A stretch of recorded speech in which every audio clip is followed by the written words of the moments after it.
চলুন নতুন মানবিক দুনিয়া গড়ি, মানুষের পাশে সেই মানুষকে আনি যে মানুষ অন্য মানুষদেরকে মানুষ করবার জন্য নিয়ত প্রয়াসে থাকেন।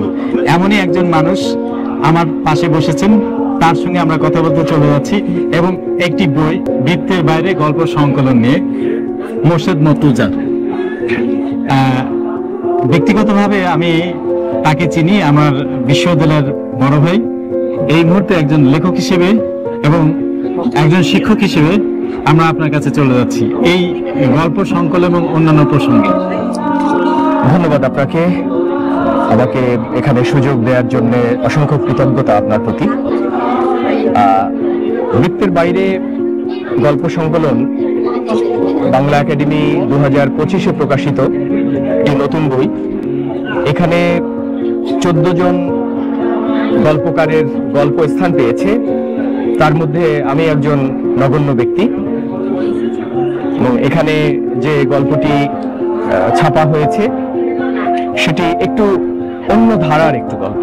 আচ্ছা, একটু অন্য ধারার গল্প, যেখানে হাজার বছরের যে সংস্কৃতি, হাজার বছরের যে প্রকৃতির যে প্রবাহমানতা, সেখান থেকে কেউ কেউ বেরিয়ে আসার চেষ্টা করে, কেউ প্রতিজ্ঞাও করে যে আমি দেখিয়ে দেব, আমি ভেঙে ফেলতে পারি চেইন, আমি ভেঙে ফেলতে পারি সংস্কৃতির যে ধারাবাহিকতা, সেটাকে আমি অচলায়তন আমি ভেঙে ফেলতে পারি, আমি প্রকৃতির অমুক বাণীকে খান খান করে উড়িয়ে দিতে পারি।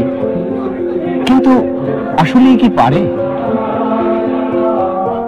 আসলেই কি পারা সম্ভব?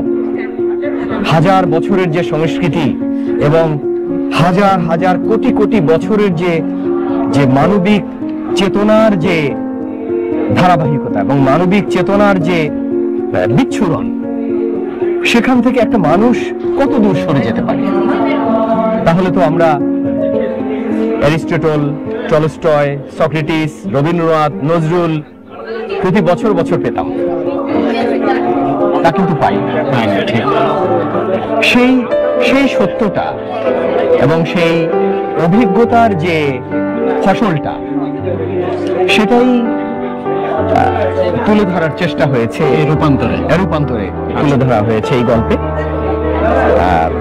আশা করি যারা লেখক আছেন, লেখক গোষ্ঠী আছেন এবং এই প্রজন্মের যে যারা আছেন আমাদের সন্তানরা, তারাও এখান থেকে এই গল্পের রস নিয়ে তার চিন্তার রসকে সমৃদ্ধ এবং উর্বর করতে পারবেন বলে আমি বিশ্বাস করি। Prime University, knowledge is power.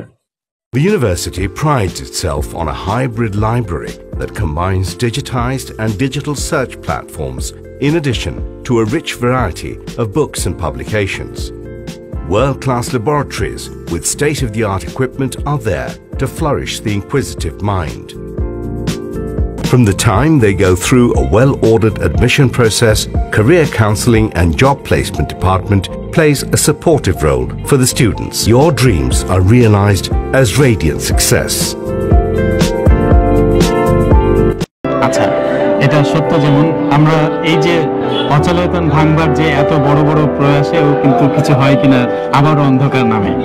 তরুণ প্রজন্ম কোন দিকে আছে এখন?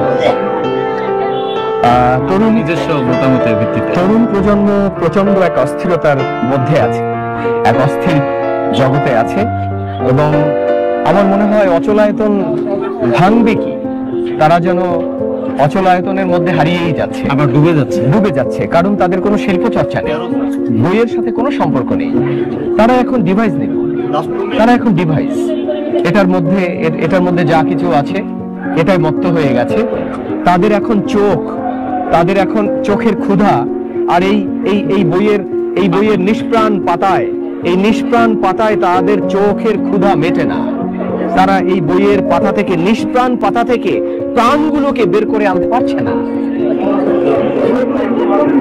এই বইয়ের নিষ্প্রাণ পাতায় প্রাণগুলো যে মিটিমিটি হাসছে, বইয়ের পাতার মধ্যে কি গভীর চোখ, কি অনুভূতির, কি প্রগাঢ়তা এই পাতার মধ্যে সাঁতার কাটছে, তারা সেখান থেকে সেগুলো তুলে আনতে ব্যর্থ। তারা সেগুলোই দেখছে যেখানে কথা বলে, যেখানে নাচে, যেখানে ঢং করে, সেখানেই তারা হারাচ্ছে। তাহলে সহজ জিনিস থেকে তারা রস তোলার চেষ্টা করছে, কিন্তু নিষ্প্রাণ বইয়ের পাতা থেকে প্রাণগুলোকে বের করে নিয়ে আসা সেই শক্তি তাদের নাই। সেই শক্তি তারা হারিয়ে ফেলছে। আচ্ছা, আরেকটা ব্যাপার আমার কাছে মনে হয়, এটা যেমন পাচ্ছে না, এখন আমি যারা যুবক তাদেরকে ফিজিক্যালি দেখলে মনে হয় তারা অনেকটা শুকিয়ে গেছে, অনেকটা কেমন একেবারে নিয়মান অবস্থা, তাদের ফিজিক্যাল স্ট্রাকচারের মধ্যে মনে হয়। শুকোবে না কেন? কেন শুকোবে না? এই যে আপনি এখানে এটা রেখেছেন, দেখুন, এই যে আপনি এটা রেখেছেন, এই যে পানি, এই পানিটা আমি স্পর্শ করছি, এর একটা অনুভব আছে, অনুভূতি আছে। একইভাবে আমার শরীরও মাটির স্পর্শ চায়।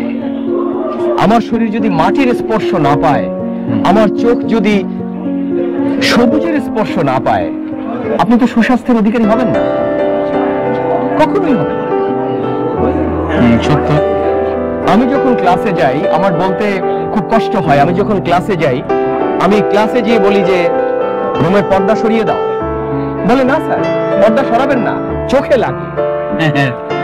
কেমন? তো আমি বলি পর্দা সরিয়ে দাও, সূর্যের আলো পড়তে দাও, তোমার গায়ে সূর্যের আলো পড়তে দাও, তোমার চোখে সোনালী সূর্যের আভা খেলতে দাও। ওরা বলে না স্যার, চোখ জ্বলে। এই হচ্ছে বর্তমান যুবক শ্রেণী, এই হচ্ছে বর্তমান তরুণ প্রজন্ম। তাহলে তারা সুস্বাস্থ্যের অধিকারী হবে কি করে?